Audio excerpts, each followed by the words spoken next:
The Search, written by Neville Goddard, and read by ALIO Voices. Once, in an idle interval at sea, I meditated on the perfect state, and wondered what I would be, were I of too pure eyes to behold iniquity, if to me all things were pure, and were I without condemnation. As I became lost in this fiery brooding, I found myself lifted above the dark environment of the senses. So intense was the feeling, I felt myself a being of fire dwelling in a body of air. Voices as from a heavenly chorus, with the exultation of those who had been conquerors in a conflict with death, were singing, "He is risen, he is risen," and intuitively I knew they meant me. Then I seemed to be walking in the night. I soon came upon a scene that might have been the ancient pool of Bethesda, for in this place lay a great multitude of impotent folk, blind, halt, withered, waiting not for the moving of the water as of tradition, but waiting for me. As I came near, without thought or effort on my part, they were, one after the other, molded as by the magician of the beautiful. Eyes, hands, feet, all missing members, were drawn from some invisible reservoir and molded in harmony with that perfection which I felt springing within me. When all were made perfect, the chorus exulted, "It is finished." Then the scene dissolved, and I awoke. I know this vision was the result of my intense meditation upon the idea of perfection, for my meditations invariably bring about union with the state contemplated. I had been so completely absorbed within the idea that, for a while, I had become what I contemplated, and the high purpose with which I had for that moment identified myself drew the companionship of high things and fashioned the vision in harmony with my inner nature.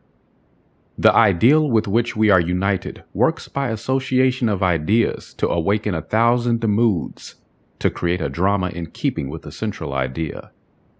I first discovered this close relationship of moods to vision when I was age 7. I became aware of a mysterious life quickening within me like a stormy ocean of frightening might. I always knew when I would be united with this hidden identity, for my senses were expectant on the nights of these visitations, and I knew beyond all doubt that before morning I would be alone with immensity. I so dreaded these visitations that I would lie awake until my eyes from sheer exhaustion closed. As my eyes closed in sleep, I was no longer solitary, but smitten through and through with another being, and yet I knew it to be myself. It seemed older than life, yet more near to me than my childhood. If I tell what I discovered on these nights, I do so not to impose my ideas on others, but that I may give hope to those who seek the law of life. I discovered that my expectant mood worked as a magnet to unite me with this greater me, while my fears made it appear as a stormy sea. As a boy, I conceived of this mysterious self as might, and in my union with it, I felt its majesty as a stormy sea which drenched me, then rolled and tossed me as a helpless wave. As a man, I conceived of it as love, and myself the son of it, and in my union with it, now, what a love enfolds me. It is a mirror to all. Whatever we conceive it as being, that it is to us. I believe it to be the center through which all the threads of the universe are drawn. Therefore, I have altered my values and changed my ideas so that they now depend upon and are in harmony with the sole cause of all that is. It is to me that changeless reality which fashions circumstances in harmony with our concepts of ourselves. My mystical experiences have convinced me that there is no way to bring about the outer perfection we seek other than by the transformation of ourselves. As soon as we succeed in transforming ourselves, the world will melt magically before our eyes and reshape itself in harmony with that which our transformation affirms. 2 other visions I will tell, because they bear out the truth of my assertion that we, by intensity of love and hate, become what we contemplate. Once, with closed eyes made radiant from brooding, I meditated on the eternal question, who am I? And felt myself gradually dissolve into a shoreless sea of vibrant light, imagination passing beyond all fear of death. In this state, nothing existed but myself, a boundless ocean of liquid light. Never have I felt more intimate with being. How long this experience lasted, I do not know, but my return to Earth was accompanied by a distinct feeling of crystallizing again into human shape. At another time, I lay on my bed, and with my eyes shut, as I slept, I brooded on the mystery of Buddha. In a little while, the dark caverns of my brain began to grow luminous. I seemed to be surrounded by luminous clouds, which emanated from my head as fiery, pulsating rings. I saw nothing but these luminous rings for a time. Then there appeared before my eyes a rock of quartz crystal. While I gazed upon it, the crystal broke into pieces, which invisible hands quickly shaped into the living Buddha. As I looked on this meditative figure, I saw that it was myself. I was the living Buddha whom I contemplated. A light like the sun glowed from this living image of myself with increasing intensity until it exploded. Then the light gradually faded, and once more, I was back within the blackness of my room. Out of what sphere or treasury of design came this being mightier than human? His garments, the crystal, the light. If I saw, heard, and moved in a world of real beings, when I seemed to myself to be walking in the night, when the lame, the halt, the blind, were transformed in harmony with my inner nature, then I am justified in assuming that I have a more subtle body than the physical, a body that can be detached from the physical and used in other spheres. For to see, to hear, to move are functions of an organism, however ethereal. If I brood over the alternative that my psychic experiences were self-begotten fantasy, no less am I moved to wonder at this mightier self, who flashes on my mind a drama as real as those I experience when I am fully awake. On these fiery meditations I have entered again and again, and I know beyond all doubt that both assumptions are true. Housed within this form of earth is a body attuned to a world of light, and I have, by intense meditation, lifted it as with a magnet through the skull of this dark house of flesh. The first time I awoke the fires within me, I thought my head would explode. There was intense vibration at the base of my skull, then sudden oblivion of all. Then I found myself clothed in a garment of light and attached by a silvery elastic cord to the slumbering body on the bed.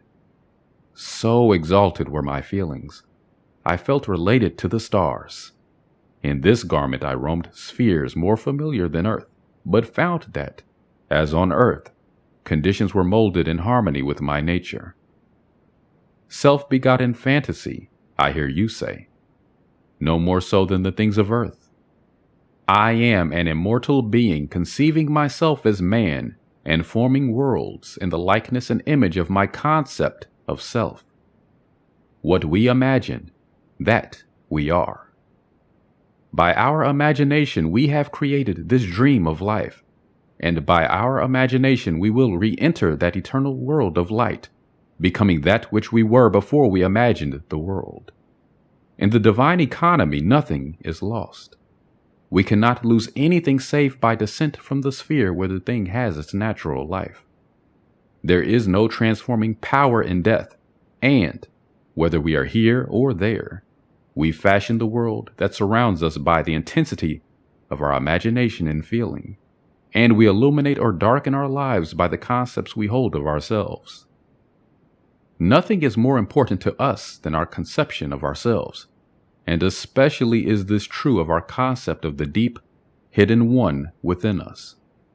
Those that help or hinder us, whether they know it or not, are the servants of that law which shapes outward circumstances in harmony with our inner nature.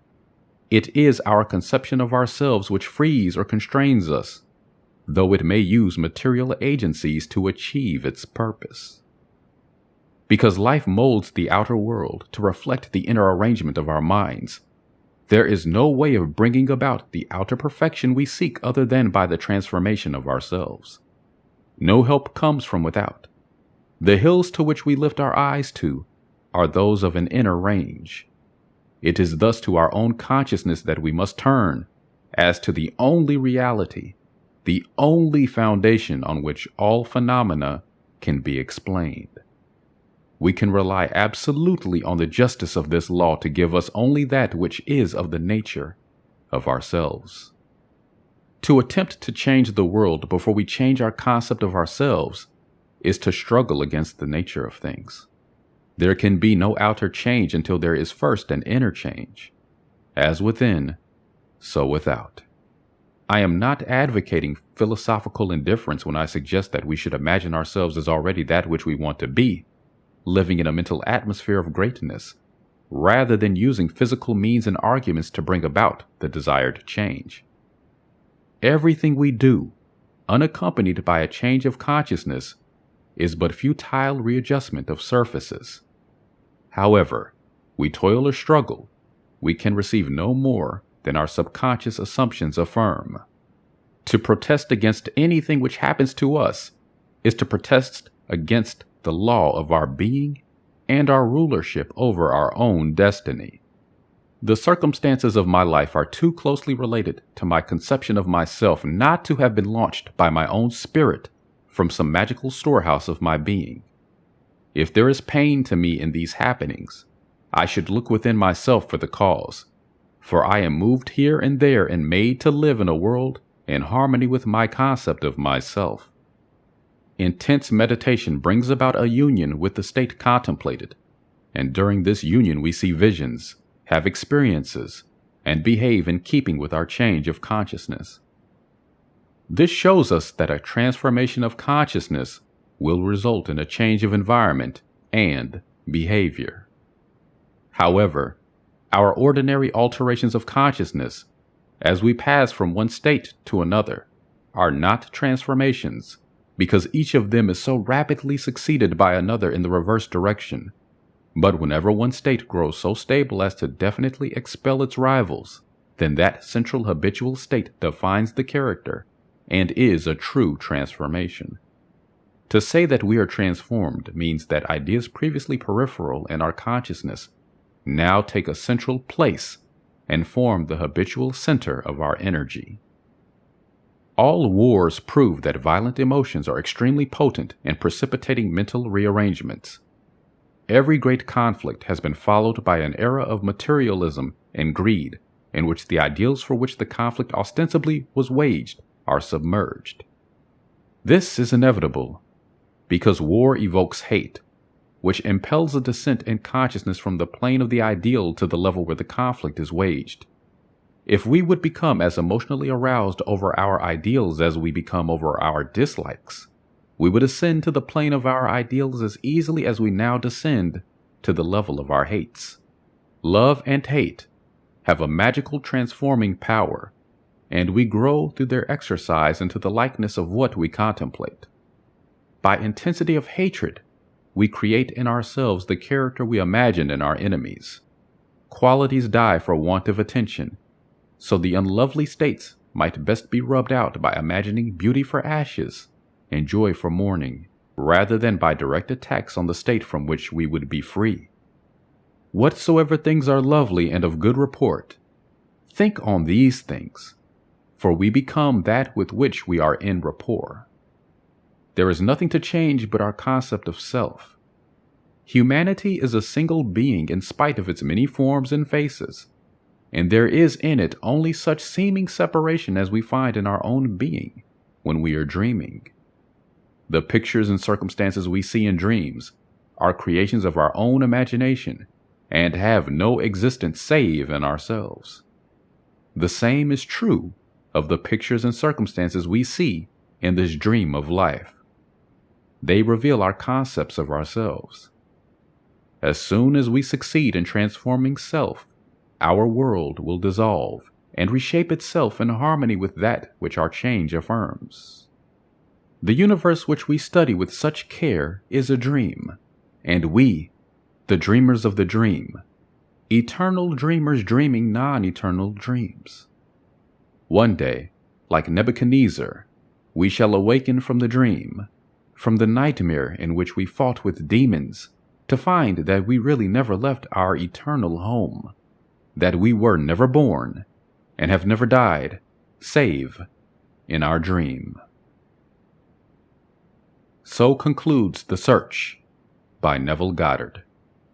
Narrated for you by ALIO Voices. Peace and prosperity be upon you all your days.